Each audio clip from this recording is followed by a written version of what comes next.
இன்றைக்கி நம்ம ரீத்து வீட்டில் வந்து சிக்கன் பிரியாணி பண்ண போகிறோம். அதுக்கு ஒரு பாத்திரத்தில் கோல்டு வினர் ஆயில் விட்டு ஹோல் ஸ்பைசஸ் எல்லாம் போட்டு அந்த ஸ்மெல்லாம் நல்லா எண்ணெயில் இறங்குற வரைக்கும் சிம்மில் வச்சுருக்குறோம். இது வந்து ஒரு 1.5 கிலோ சிக்கனுக்கு பண்ண போகிறோம். 1.5 கிலோ சிக்கன், 1.5 கிலோ அரிசி பண்ண போகிறோம். ஓகேவா?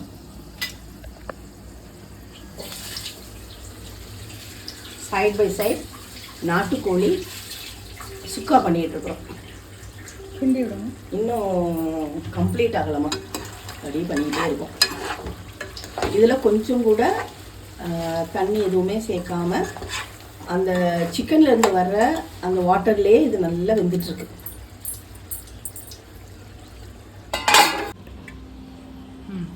இப்போ நம்ம ஒரு 5-6 வெள்ளாரி சின்ன சைஸ் தான், அதை எடுத்து கட் பண்ணி வச்சு நல்லா வதக்கணும்.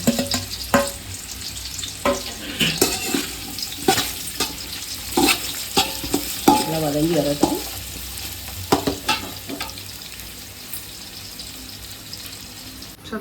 பாருங்க, வெங்காயம் எவ்வளோ போட்டோம், அப்படியே சுருங்கி போயிட்டு நல்லா செவந்து வந்துட்டு.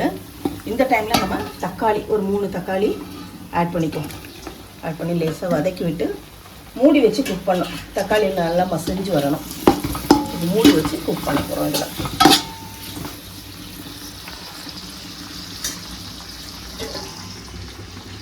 இதே கலரை விட பார்த்தீங்கன்னா இதுலேயுமே ஒரு தக்காளி போட்டிருக்கிறேன். முட்டையோட நாட்டுக்கோழி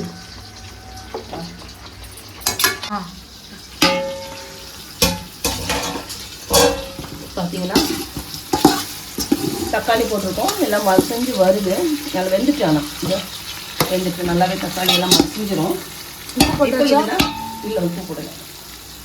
உப்பு போடணும், தான் போகிறோம். சிக்கன் போட்ட பிறகு உப்பு போட்டுக்கலாம்.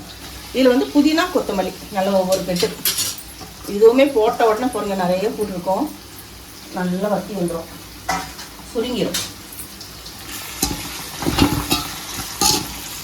நல்லா சுருங்கி வர பாருங்க. போட்ட தக்காளி எல்லாமே நல்லா மசிஞ்சிட்டு கொத்தமல்லியும் புதினாவும் போட்ட இடமே தெரியல, அந்த மாதிரி நல்லா ஆகிட்டு. இந்த டைமில் நம்ம இஞ்சி பூண்டு பேஸ்ட் போட்டுக்கலாம். இஞ்சி பூண்டு மட்டுமா?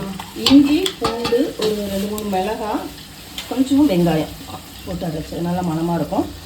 இது இந்த எண்ணெயிலே கொஞ்சம் வதக்கி விடுவோம். பச்சை வாசனை போகட்டும். ஒரு 2 நிமிஷம் இருக்கட்டும் போதும். குக்கரில் வச்சு குக்கரில் வச்சு நான் மசாலாலாம் போட்டு அப்படியா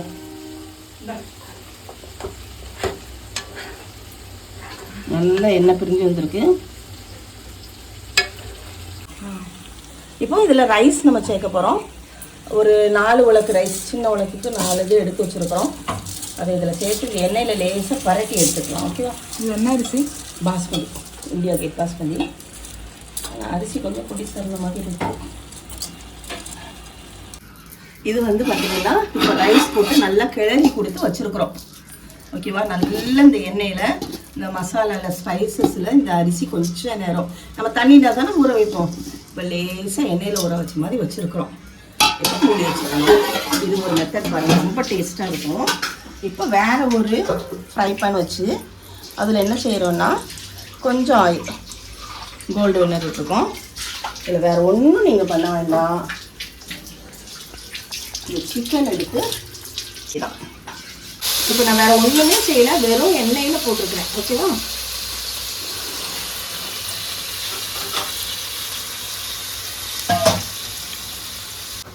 இது ஃபஸ்ட்டு லேஸாக எண்ணெயில் கிளறி கொடுத்துக்கணும்.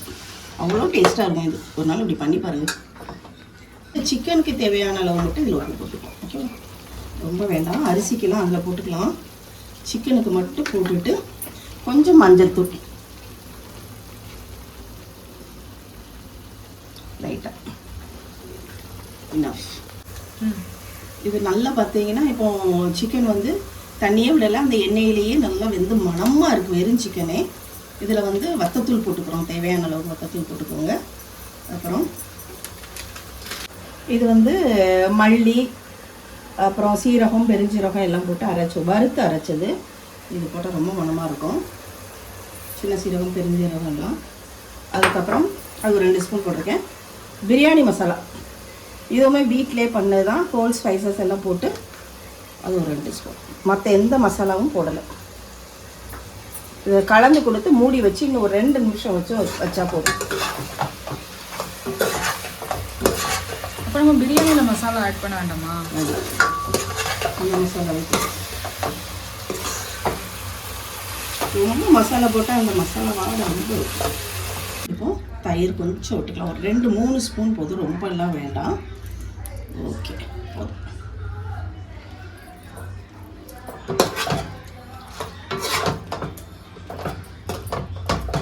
இப்போ இது வந்து ஹாஃப் குக் ஆக்கணுமா இல்லை ஃபுல்லாக குக் ஆகிக்கணுமா? இல்லை கொஞ்சம் தான். நம்ம அடுத்து பிரியாணி ரைஸோடு சேர்த்து போடுவோம்ல, குக் பண்ணுவோம். அதனால ஹாஃப் பண்ண போதும். பிரியாணி வந்து அப்படியே செட் ஆகிட்டு இருக்கு. அப்புறம் முட்டை, தயிர், வெங்காயம். இப்போ பார்த்தீங்கன்னா அந்த சிக்கன் வந்து நம்ம தனியாக பண்ணி வச்சிருந்தோம்ல, அதை இதோட சேர்த்துற வேண்டியதான்.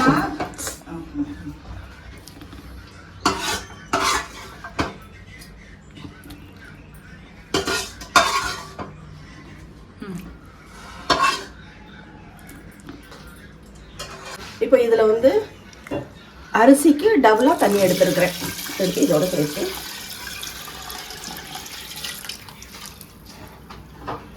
இப்போ இதுக்கு தேவையான அரிசிக்கெல்லாம் சேர்த்து தேவையான அளவு உப்பு போட்டாச்சு. மூடி வச்சு இப்போ குக் பண்ணலாம்.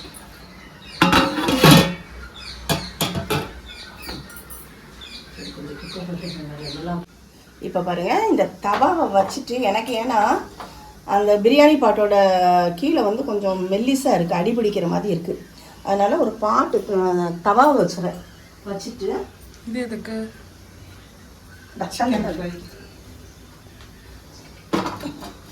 அந்த தவாவுக்கு மேலே இந்த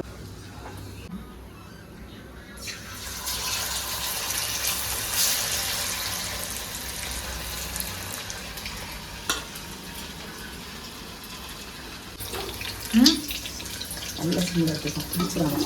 ஏன்னா இந்த பாட்டு வந்து வெந்துருச்சா?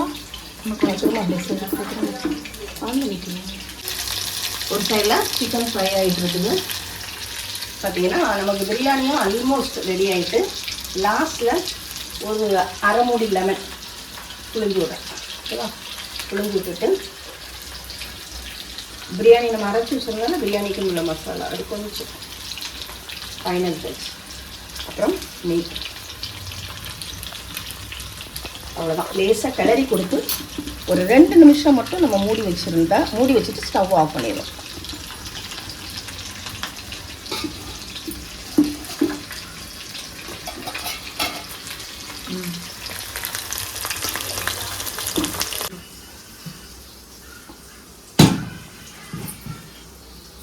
பிரியாணி ஒரு வழியாக ரெடி ஆகிட்டு.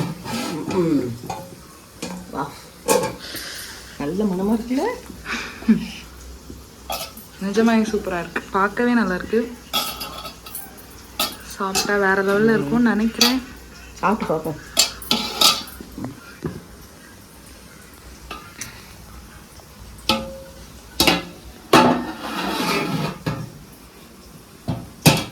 நாட்டுக்கோழி தான் ஒரு சைடு வேகுது, ஒரு சைடாக வருது.